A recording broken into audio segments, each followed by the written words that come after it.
어제 이어서 시편 4편 1절과 2절 두 절만 보도록 하겠습니다.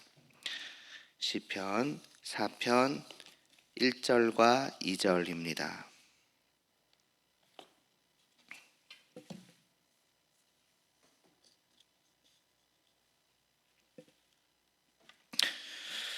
일, 2절 함께 봉독하시겠습니다. 내 의의 하나님이여, 내가 부를 때에 응답하소서. 곤란 중에 나를 너그럽게 하셨사오니 내게 은혜를 베푸사 나의 기도를 들으소서. 인생들아, 어느 때까지 나의 영광을 바꾸어 욕되게 하며 헛된 일을 좋아하고 거짓을 구하려는가. 셀라. 아멘. 이제 시편 어제 1절에서 시인이 하나님께 기도를 드리고 있는 것을 보았습니다. 예전에도 곤란했던 그 자신을 너그럽게 하신 것, 말하자면 자기를 그 옥죄이고 있는 것과 같은 그러한 괴로움 속에서, 또 그러한 대적들로부터 자기를 이제 구해 주신 그 하나님을 기억하고 또다시 이제 기도한 것입니다. 왜 이겠습니까? 이번에도 똑같이 비슷하게 이제 곤란한 일이 이제 생겼기 때문입니다. 그럼 도대체 무슨 일이 이 시인에게 생긴 것일까? 오늘 말씀 2절을 보니, 인생들아, 어느 때까지 나의 영광을 바꾸어서 욕되게 하려는가? 라고 말씀을 하고 있습니다. 이건 말하자면 자기를 그 괴롭히는 사람들한테 하는 말이죠. 인생들, 그 사람들에게 좀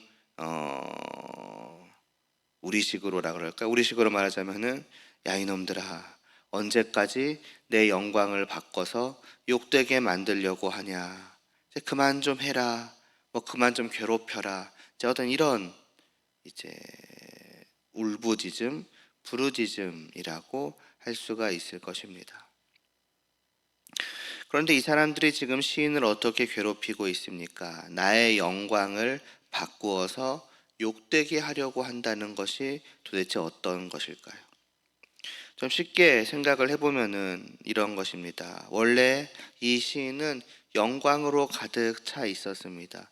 눈부시게 빛나는 사람이었다는 것입니다. 물론 당연히 몸에서 무슨 빛이 나는 건 아니고, 그만큼 모두가 존경하고 이제 부러워할 만한 사람이었다는 것입니다. 영광된 것을 말하자면 가지고 있었다는 사람입니다. 이 시편 4편이 다윗의 시라는 것을 생각을 해보면 그 영광이 어느 정도인지 우리가 짐작을 해볼 수가 있습니다. 다윗은 왕이었습니다. 입고 있는 옷은 왕의 옷이고 머리에는 빛나는 왕관을 쓰고 있었죠. 부귀 영화와 모든 권세가 다 그의 것이었습니다. 모든 사람들이 그 앞에 무릎을 꿇고 우러러 볼 만한 그런 사람이 다윗이었습니다. 그러니까 빛나는 영광스러운 사람인 거죠, 원래는요. 그런데 어떤 사람들이 다윗의 그 영광을 바꾸어 버리려고 하는 것입니다. 욕된 것으로요. 좀 쉽게 말하자면 일종의 거짓골로 만들려는 거죠. 그에게서 모든 영광을, 왕의 옷도 왕관도 그가 가진 모든 것도 다 뺏고, 더럽고 냄새나고 아무도 거들떠도 안 보고 모든 사람들이 지나가면서 비난하거나 침뱉는 그런 존재로 만들려고 한다는 거죠.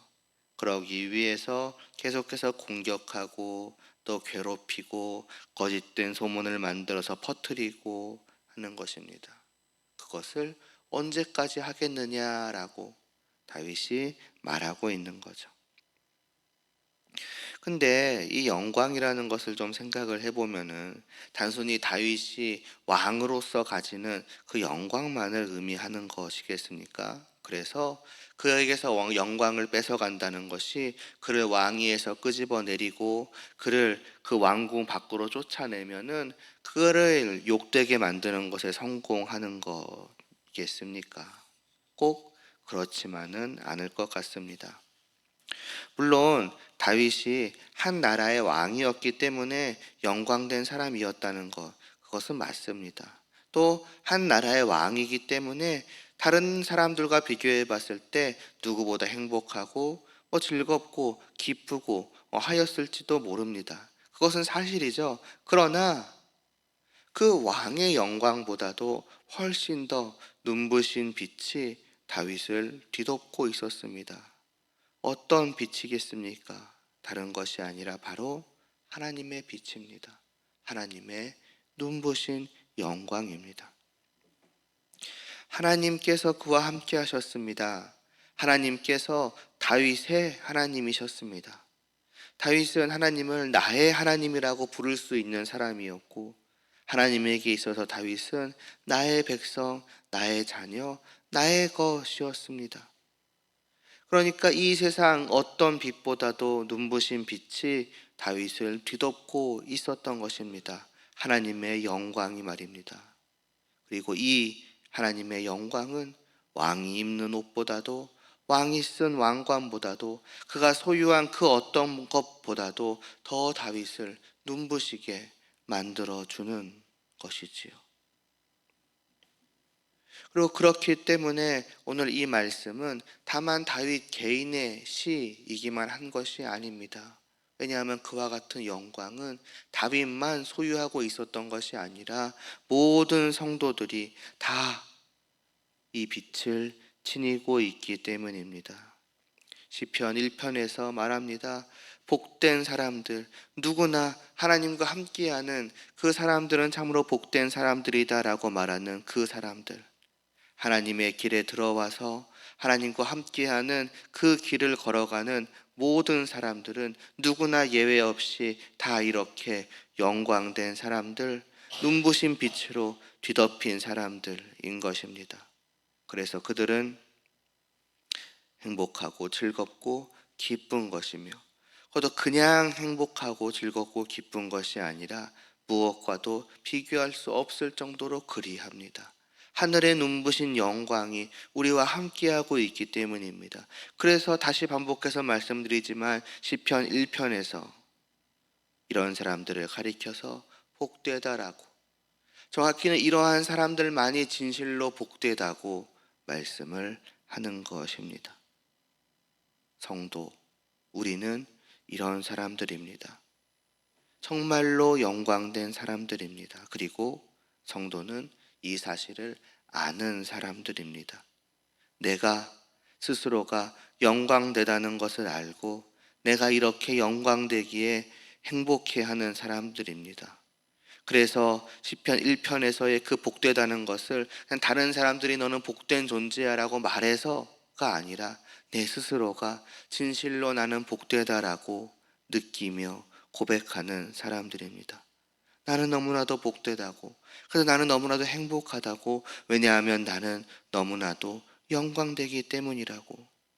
눈부신 빛이, 하늘의 빛이, 하나님께서 나와 함께 하시며 나를 감싸주고 계시다고, 그렇게 환희에 넘치는 고백을 하는 사람들입니다.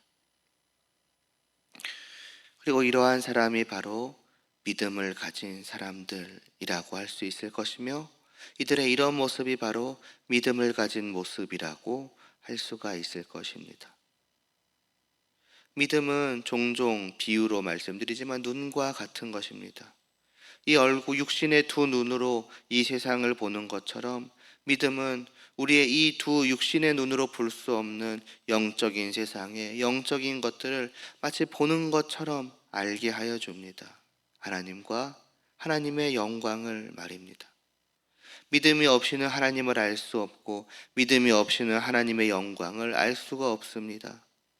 그래서 하나님이 함께 하신다는 것도 모르고 그 영광이 나를 감싸고 있다는 것도 알지 못합니다. 그런 걸 누릴 수가 없습니다. 보지 못하니까요. 그래서 믿음이 없는 사람들은 하나님 때문에 영광되고 하나님 때문에 행복하다는 것을 알지 못합니다. 그러한 감정을 가질 수가 없습니다. 그렇기 때문에 믿음이 없는 사람들은 아무것도 없으면 복되다고 느끼지 못합니다. 행복하지 못합니다. 즐겁지 못합니다. 왕의 옷을 입고 왕관을 써야만 행복합니다. 돈이 있든 친구가 있든 무언가가 있어야지만, 눈에 보이고 손으로 쥘 수 있는 무언가가 있어야지만 비로소 좋아합니다.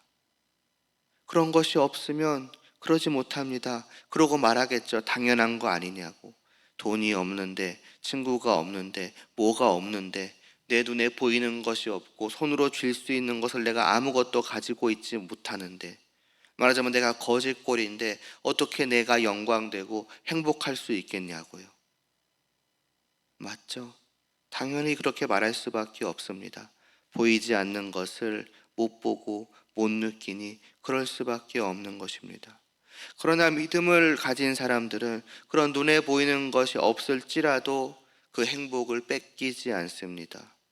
기쁘고 즐거울 수 있습니다. 그리고 심지어는 오히려 눈에 보이는 것 때문에 행복해 했던 것보다도 훨씬 더 그러할 수 있습니다. 하나님은 그만큼 영광 되신 분이시기 때문이고, 성도는 믿음으로 이 사실을 보아 알기 때문입니다. 과연 우리는 어떠한지요? 이 하루를 우리는 오늘도 살아가면서 정말로 영광된 존재로 살아갑니다. 눈부신 존재로 살아갑니다. 이 세상 사람들은 눈에 보이는 것들로 자기를 꾸미고 그것들로 자기를 빛내고, 그것들이 많기 때문에 나는 빛난 존재요, 너는 덜한 존재라고 말합니다. 그리고 세상 사람들은 그런 하지만 세상적인 눈에 보이는 영광들을 부러워합니다. 갈망합니다. 나도 저것들을 얻고 싶다고 생각하고, 그것들이 없기 때문에 나는 불행하다라고 생각을 합니다. 그래서 있으면 기쁘고 없으면 우울하고 눈에 보이는 것으로 좌지우지되며 살아갑니다. 우리는 그러한 사람들과 동일하게 살아갈 수가 없습니다. 그러한 세상의 것 때문에 울고 웃고 할 수가 없습니다. 왜냐하면 그것들이 있든 또 때로는 그것들을 잃어버리든 우리는 변함없이 하나님과 함께한 사람들이기 때문입니다. 언제나 하나님이 나와 동행하여 주시기 때문입니다. 한순간도 내게서 눈을 떼지 않고 계시기 때문입니다. 하늘의 눈부신 영광이 나를 감싸고 있는데, 우리가 무엇을 부러워하고 무엇을 갈망하며 무엇 때문에 우리가 슬퍼할 이유가 있겠습니까?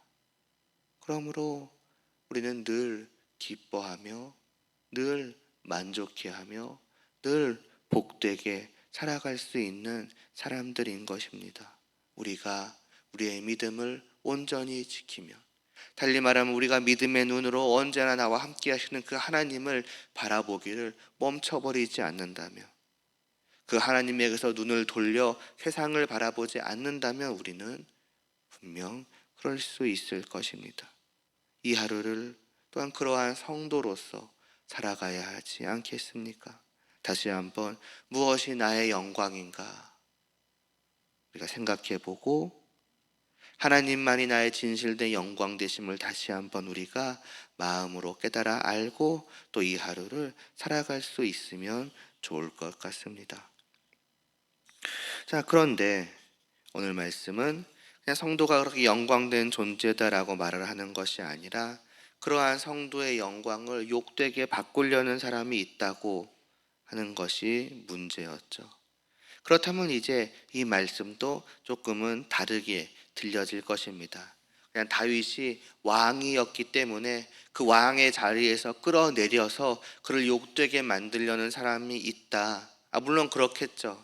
그러나 조금 더 들어가서 이 영광이 하나님의 영광인데 그 영광을 욕되게 바꾸려는 사람이 있다는 것.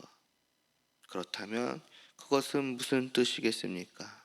곧 성도를 영광스럽게 만드시는 하나님, 그 하나님을 성도에게서 떼어내려고 하는 것입니다. 성도에게서 그 하나님의 영광을 없애버리려고 하는 것입니다. 달리 말하자면 성도가 하나님을 떠나도록 만들려는 것이죠. 성도를 공격하고 또 욕하고 꼬셔서 말입니다. 한편으로는 하나님한테 말할 수 있을 것입니다. 하나님, 저 사람을 보시라고. 저 사람은 죄인 아니냐고. 저 사람은 하나님의 영광을 받을 자격이 없다고. 그러니까 하나님도 저들을 버리시라고 고발할지 모르고, 또 한편으로는 성도를 핍박하거나 성도를 유혹함으로써 하나님을 떠나게 만들 것입니다. 하나님과 함께하는 것이 무엇이 좋냐는 것이죠. 좀 전에 말씀드린 것처럼 세상의 눈부신 영광을 보여주는 것입니다. 이런 것이 진정한 영광이지, 눈에 보이지 않는 하나님과 함께하는 것이 어떻게 좋을 수 있겠느냐고. 아무것도 가진 것이 없는데 어떻게 기쁠 수 있겠냐고. 그 모든 것은 다 거짓된 것이고 헛된 것이라고 우리를 그렇게 유혹하고 우리의 마음에 의심을 품게 만들려는 것이지요. 아까 말씀드렸던 것처럼 우리는 무엇에도 상관없이 이 하루를 기쁨으로 살아갈 수 있는 존재들입니다. 그러나 때로는 귀에 들리는 말로써, 때로는 마음속에서 속삭이는 것이지요. 과연 그러하냐고. 과연 그것이 기쁠 수 있겠느냐고. 정말로 하나님이 너의 만족이 되실 수 있겠느냐고. 하나님과 함께함으로 말미암아 눈에 보이는 모든 것들이 너에게서 사라져 버렸는데 과연 그것이 좋은 것이냐고. 지금이라도 늦지 않았다고 그 기쁨을 잃어버리고 세상으로 와서 이쪽에 있는 기쁨을 손에 넣으라고 말입니다.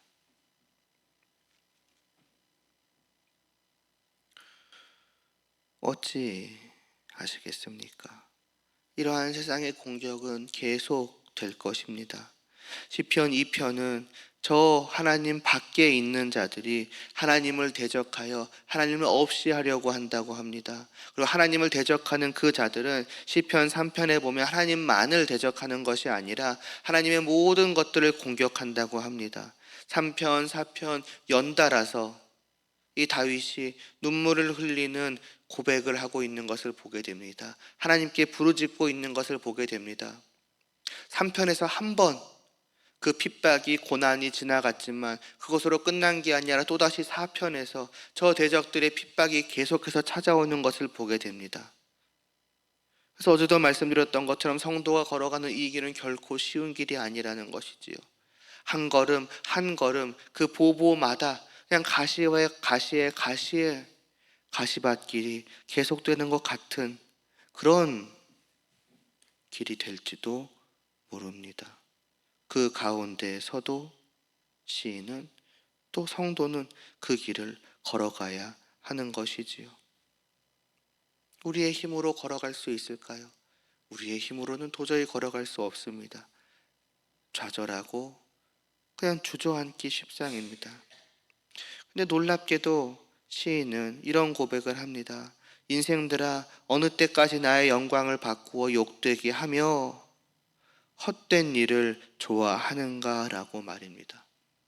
그런 무서운 핍박이, 사람의 힘으로는 결코 견뎌낼 수 없는 그러한 나를 향한 공격과 유혹들이 놀랍게도 헛된 일이라고 하는 것입니다. 아무런 의미가 없을 것이라고 하는 것입니다. 쓸데없는 일이라는 것입니다. 왜 그렇습니까? 시편 2편에 제가 1절부터 4절을 잠깐 읽겠습니다. 어찌하여 이방 나라들이 분노하며 민족들이 헛된 일을 꾸미는가? 세상의 군왕들이 나서며 관원들이 서로 꾀하여 여호와와 그의 기름 부음 받은 자를 대적하여 우리가 그들의 맨 것을 끊고 그의 결박을 벗어버리자. 하나님을 대적하는 자들이, 온 세상이 하나님을 대적하며 하는 말입니다. 하나님을 없애버리자고, 하나님으로부터 벗어나자고. 근데 그 모든 일을 헛된 일이라고 합니다. 왜냐하면 그러한 시도에 대한 하나님의 반응이 그 뒤에 나옵니다. 하늘에 계신 이가 웃으시며 주께서 그들을 비웃으시리로다. 비웃으신다고 합니다. 왜이겠습니까? 쓸모가 없기 때문입니다. 의미 없는 일이기 때문입니다. 왜냐하면 하나님은 너무나도 크시기 때문입니다.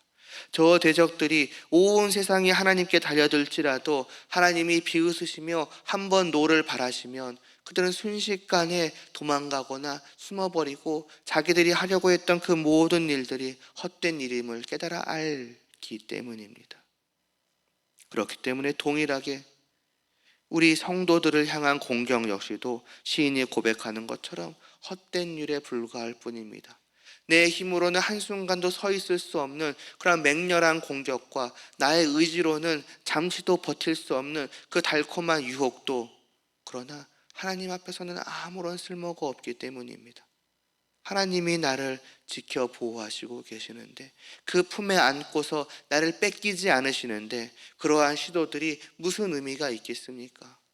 아무 의미가 없는 것입니다. 그렇기에 시인은 자신의 연약함으로 말미암아서 괴로워하면서도 하나님께 기도를 드린 것이고, 그러한 기도 속에서 그는 또한 평안을 찾는 것이며, 그러한 기도 속에서 확신하며 외치는 것입니다. 너희가 하는 그 모든 일들은 헛된 일이다라고요. 이러한 사실을 분명히 해주는 로마서 8장의 말씀을 제가 봉독하고 오늘 말씀을 마치겠습니다. 너무 잘 아시는 말씀입니다. 그러나 이 모든 일에 우리를 사랑하시는 이로 말미암아서 우리가 넉넉히 이기느니라고 내가 확신하노니 사망이나 생명이나 천사들이나 권세자들이나 현재일이나 장래일이나 능력이나 높음이나 깊음이나 다른 어떤 피조물이라도 우리를 우리 주 그리스도 예수 안에 있는 하나님의 사랑에서 끊을 수 없으리라 합니다. 이 하루도 때로는 수많은 핍박과 수많은 유혹 속에서 마치 우리의 영광이 순식간에 뺏어질 것처럼 하는 그러한 맹렬한 공격이, 그러한 환란이 우리에게 들이닥칠지도 모릅니다. 그러나 그럴 때에도 우리의 하나님을 바라보실 수 있기를 바랍니다. 그 하나님은 하늘에 계셔서 모든 것을 다스리시는 분이요, 모든 것이 그분 앞에선 지극히 작고 아무것도 아닌 것에 불과하다는 것을 다시 한번 아실 수 있기를 바랍니다. 그리고 그 하나님을 바라보며 우리가 기도할 때에 하나님의 품 안에서 우리가 평안을 느끼실 수 있기를 바라고, 그 기도를 다 들으시며 하나님의 때에 응답하시는 하나님의 크신 손길을 이 하루도 또 이후로도 계속해서 경험하며 변함없이 나를 비추고 있는 그 영광 가운데 있음을 우리가 누려갈 수 있기를 소망합니다. 기도드리시겠습니다.